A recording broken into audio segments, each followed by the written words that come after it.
Hello, Environmental Policy 1 students. We're back for week 8 on the topic of law at different levels of government.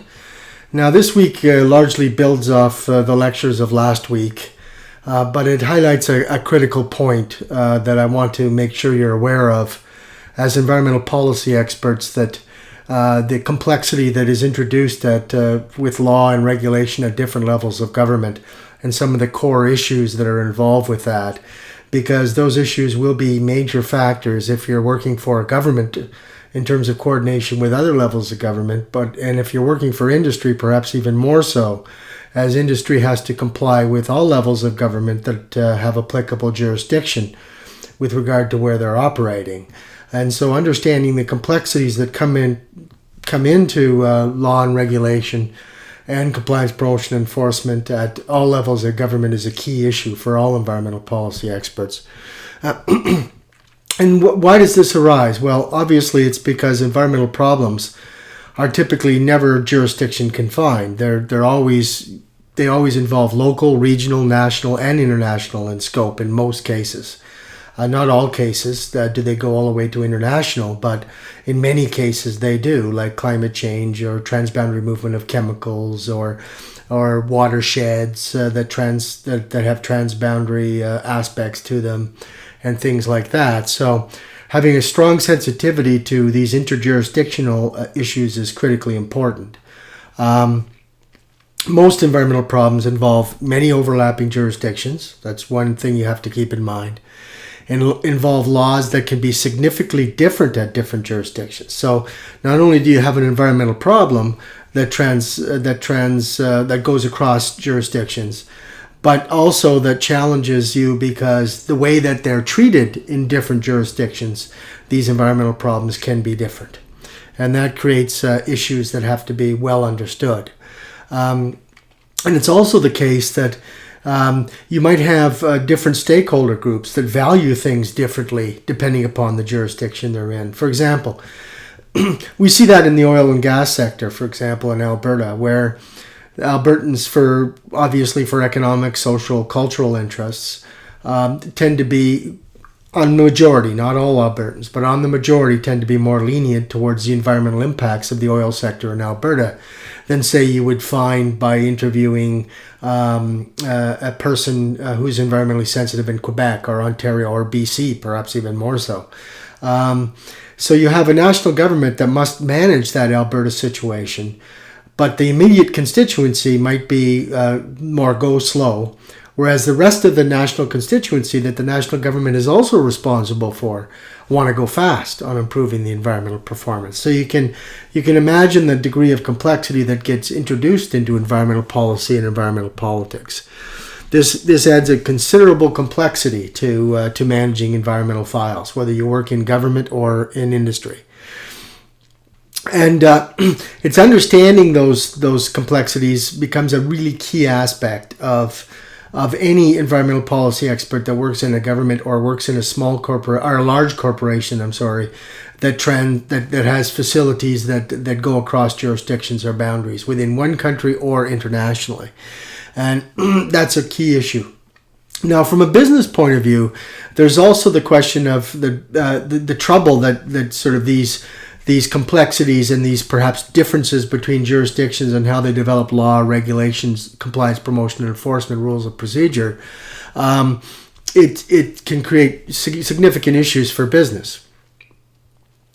Like most businesses you would interview in Canada, particularly large ones, would argue that many environmental laws and regulations are still too fragmented, even in Canada, a developed country with a very sophisticated environmental policy regime. Now, they would argue that this drives up our costs, makes us less competitive, and so on. So it's important not to misunderstand that message from the message that often stakeholders might interpret it as being, well, we don't want regulation. But in fact, many large businesses don't necessarily argue against tougher environmental law or regulation, but they argue for harmonization so that it doesn't impact their competitive position relative to other companies within the country, but also other companies internationally. While it's true that environmental law and policy and regulation, the differences between countries can often be used by domestic industry to talk down our regulations. Oh, we can't move too fast because India isn't moving or China isn't moving or whatever the case may be. So it does play out that way. But in general, I think most large companies would absorb the costs and would pass the costs on to consumers, or at least as much as the market would bear, quite willingly, if they knew that all other major industries in their sector were also complying with the same laws and in the same way. So it's not just about business being reactionary, but it's about progressive forces who want to improve the environment, striving to get that harmonization of environmental law and policy and regulation across jurisdictions, so that the floor can be moved up and everybody can be treated in the same way. And until we, there's not just, oh, business is saying that and they're against us. No, actually, quite the contrary, that if we go to an environment where we can raise environmental standards across the board, then big business will say, okay, well, company A competing with me, I'm company B, has to do the same thing. So that just becomes part of the competitive landscape. And they, generally speaking, they will agree with that. And they will say, okay, well, that's what it is. They might argue for a phasing in because the technology is not in place or the technology is really expensive or whatever. But the trend they will not argue that much against, as long as it can be demonstrated that other companies that are competing will do the same thing. Now, that's for larger companies. For SMEs, for small and medium-sized enterprises, is a different issue because there's so many of them competing, and cost becomes such a sensitive issue for companies that have such a small margin because they're small companies. The issues become more complex, and governments often have to invest to not only bring how these companies are treated across jurisdiction to the same level, but also to help facilitate these companies to adjust. Okay, and you can imagine then the complexity of doing that if the laws and regulations across jurisdictions are all out of whack. Okay, so then how do you help a small and medium-sized enterprise, right? It gets 100 times more complicated. But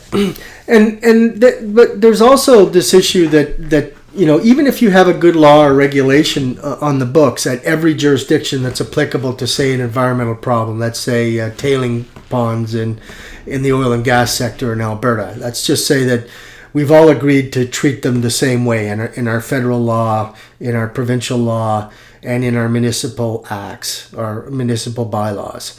We've all decided to treat them exactly the same way. But that doesn't completely eliminate the problem because, as I've said to you last week, it's not only the law and regulation on the books, but it's the compliance, promotion, and enforcement rules of procedure that are in place and how well those are enforced. We have many examples in developing countries for sure, but also in Canada. I mean, where laws are conveniently not adequately promoted or enforced because it's just economically not expedient to do so. And politicians, as heads of government, have both economic and environmental obligations and social obligations and cultural obligations and so on and so forth. So they're constantly balancing those things. So, well, one government might be balancing it that has a piece of the jurisdictional responsibility, might be balancing it in such a way that favors the environment. But the other government at another level might actually be under tremendous amount of economic pressure and might be trying to balance these things that favor the economic. So that adds additional complexity to understanding the political economy of environmental policy, law, regulation, compliance, promotion, and enforcement. So a good environmental policy person will be very sensitive to these issues and understand what's going on out there with respect to environmental policy and not jump to simple conclusions that, oh, they're just rednecks, they don't want to implement. Well, wait a second now. Let's look at what's going on here. Let's look at the underlying political economy and let's try to push the right buttons so that we can get everybody moving in the same direction. There's no use, there's no use beating somebody over the head if there's not going to be any advantage to doing that. Maybe there's another way we have to move forward. And we're seeing that now, for example, in Alberta, where under the previous Conservative governments there was almost no action. They've heavily favored the economic over the environmental. Then we get the Liberal government federally come in. And coincidentally, the NDP arrived in Alberta at the same just prior to that. So now we have a situation where maybe that dynamic has changed, where maybe the environment starts to kind of come a little bit more to the center, and there's grounds for cooperation and moving forward. So then the federal government's bringing in National Climate Change Action Plan, and the Alberta government just introduced the National and Provincial Climate Change Action Plan. So you can see all these things start to line up. So it's not always as simple as just saying, oh, that bad industry or this, that, or the other thing. It's understanding the entire political economy of law and policy and regulation and compliance, promotion, and enforcement at different levels of government and how they're interacting. Now, it's important to understand that there's, these sort of overlapping jurisdictions often create the need for, significant intra and intergovernmental committees to help coordinate the actions between governments. Now, it's important for you to understand how these work. Like the federal government and the provincial governments have numerous intergovernmental committees or agencies or cooperative mechanisms that come into play in balancing off policy, law, regulation, compliance, promotion, and enforcement in the area of the environment. The Canadian Council of Ministers of the Environment, for example. Between the Americans and us and the Mexicans would be the North American Commission for Environmental Cooperation. There's Deputy Ministers Committee for Climate Change, Energy, and Environment. The list is indeed huge.